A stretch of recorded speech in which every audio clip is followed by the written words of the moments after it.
Practical Wisdom for Modern Witches with your host, the Witch of Lupin Hollow. Good morning, Modern Witches. So, welcome to the Witch of Lupin Hollow YouTube channel. Today we are going to be talking about dream journaling and self-care, specifically how to use dream journaling as a tool for self-care. So these are both kind of buzzwords actually right now, especially self-care. So self-love, self-care, these are words that get kind of tossed around the community and in general all the time. And a lot of times we don't really know what they really mean. So self-care from a spiritual perspective is really about kind of caring for your mental health, caring for certainly, your physical body, and, whatever your needs might be. But it's also about caring for your spiritual practice, caring for making sure that your beliefs are still in alignment with who you really are, sort of checking in with yourself to make sure that you're on track, and that you still believe and feel the things that you say you do. Because a lot of times we kind of evolve without realizing that we've evolved.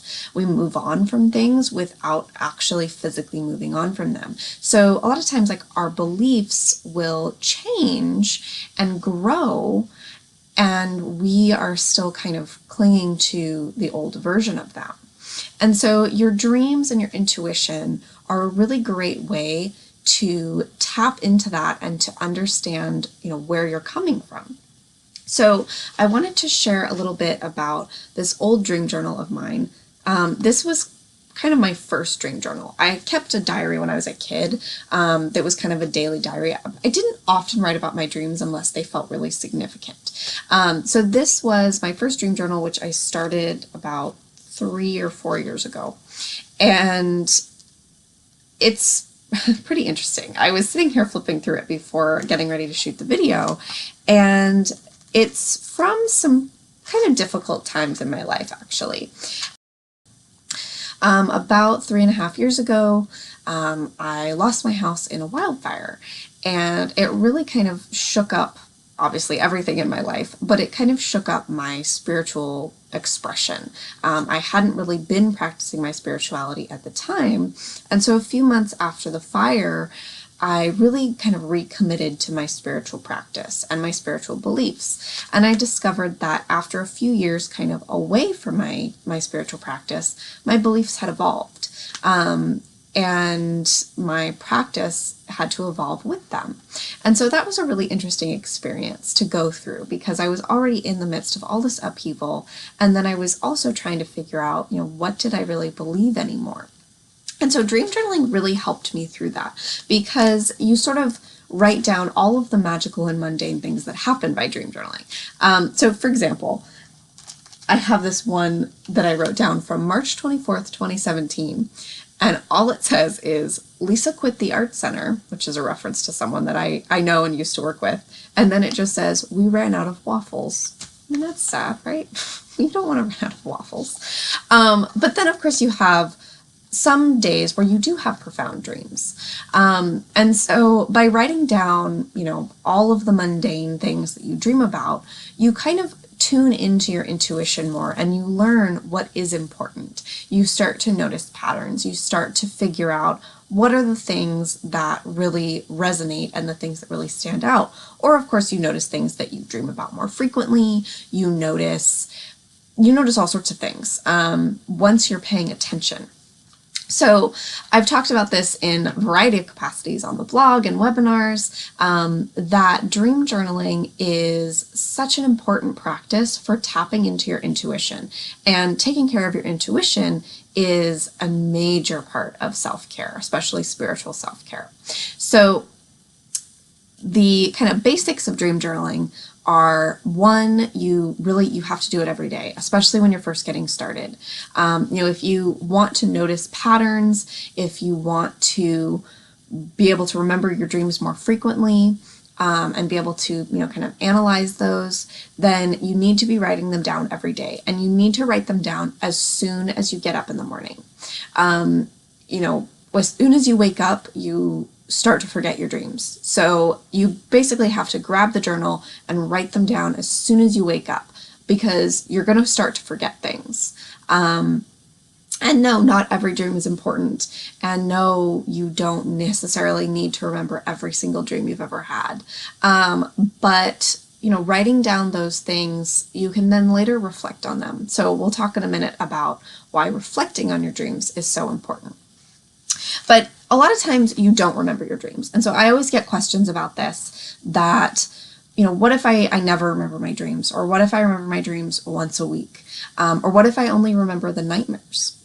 These are all questions that I've had from readers. So the first piece of advice is, the more you write down your dreams, the more you will remember them. So, by writing down your dreams as soon as you wake up in the morning, you're more likely to remember them in general because you just woke up from them.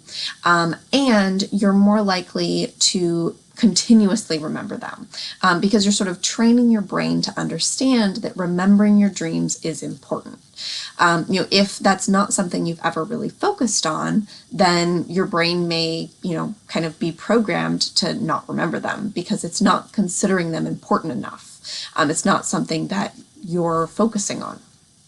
So if you don't remember your dreams when you wake up, it's best to write something down anyway, because that starts to train your brain, especially if you're frequently not remembering your dreams. So I like to write down like no recall, or I don't remember, if I really don't remember anything. But I wanted to share this one example from February 28th, 2017. Where I wrote down, I don't recall any images, but there was a sense of transition and moving forward. So a lot of times you maybe don't remember what the dream was about, but you have a feeling when you wake up. So if that's the case, write down that feeling, write down the emotion that you're having when you wake up from the dream. Because a lot of times, the actual images were gibberish, they weren't important. But the feeling, the sensation that you got, that's the intuitive hit that you're receiving. So first piece of advice, write down your dreams as soon as you wake up. Second piece of advice, write down something even if you don't remember your dreams so that you can start to train your brain. And then third, write down the feeling that you got from the dream, because a lot of times it can be really easy, and I'm totally guilty of this, like in the case of the waffles dream, just sort of writing down what the dream was about, but not, what I woke up feeling like, or, the intuition that I was receiving from that dream. So you want to definitely think about those things, even if it's a totally mundane seeming dream, because sometimes that sense that we got when we woke up was the intuitive hit, not the image of running out of waffles. Maybe the running out of waffles was a sense of disappointment, and I needed to trace that back further to say, what am I actually feeling disappointed about in my real life? What is my intuition telling me I need to be focusing on? And then, of course, as you continually write down your dreams and you continually focus on this and train yourself to remember your dreams, think about your dreams, the more that you are likely to have truly intuitive dreams that, maybe tell you something about something that hasn't happened yet, or dreams that help you to really process and understand something that hasn't happened yet, or that you're in the process of happening, something you are currently experiencing that maybe you were having difficulty understanding or parsing, something you're having trouble breaking down. So certainly all of those aspects are reasons that dream journaling is so important, but it's also about being able to reflect back on your dreams. So all of those aspects are really about, working with your dreams in the moment. But you can also use dream journaling as a tool to be able to understand where you've come from. So like I said, this particular journal is 3 years old. And it's been through a lot. I experienced a lot in this period. And being able to look back and see what I was dreaming about, being able to see, certainly there are other things in here too. There's, tarot readings that I did, and, just sort of notes about the moon phases and what I was experiencing at the time. All of those things give me some insight into where I was coming from at that point in my life. So when you have a really powerful dream, or when you're feeling kind of lost about something, being able to go back to your old dream journals, even if it's 6 months ago or 2 months ago, being able to go back to those and find what you learned at that time. Because a lot of times we write down, oh, I learned this from this dream, or I learned this from this reading, and it feels really powerful at the time, and then we kind of forget about it because we move on to other things in our lives. And so having a record of that, of your dreams and any other, intuitive work that you've been doing, is such a major, major piece of self-care, because you have the ability then to go back to it, reread it, learn new things from it, relearn the same lessons from it in some cases. We need that opportunity for reflection. I think that reflection is at the heart of self-care, because when we are aware of ourselves and we're aware of what we need and we're aware of where we've been and what we've learned in the past, then we are armed with the tools to continue caring for ourselves as we grow and evolve and move forward. So my overall advice for how to use dream journaling as a self-care practice, or as a tool for self-care, is to just do it. Basically, just do the thing. Just write down your dreams, start doing it, start reflecting, even if it feels frustrating at first, even if you're having trouble remembering your dreams, or it feels like you're not having any dreams that make sense or mean anything. Just starting the process.